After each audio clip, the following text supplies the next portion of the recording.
last video explaining faith versus feelings. Um, Romans 10 talks about how faith comes by hearing, hearing by the word of God. Then it later on says, how can they hear it? Could they have a preacher? How can they preach and simply be sent?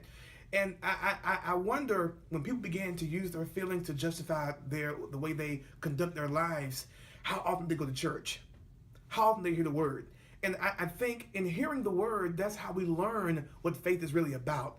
That's how we begin to gain faith, gain insight on God's wisdom. We gain insight on God's plans, God's will for our lives through and by hearing the word of God.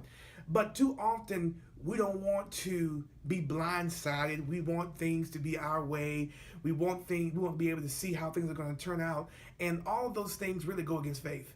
Because faith is really a matter of what we cannot see, what we cannot feel, what we cannot touch, so forth and so on. And as we think about, again, Isaac and Jacob, Isaac was simply fooled because he heard that Jacob's voice was not like Esau's. Esau was one who worked in the fields. Esau was one who was strong and very, very masculine, probably had testosterone in his voice. But when he heard Jacob's voice, maybe it was a little bit softer, a little lighter. And he knew within himself that was not Esau. But he was fooled by, again, the hair that he felt that Jacob put on his arms.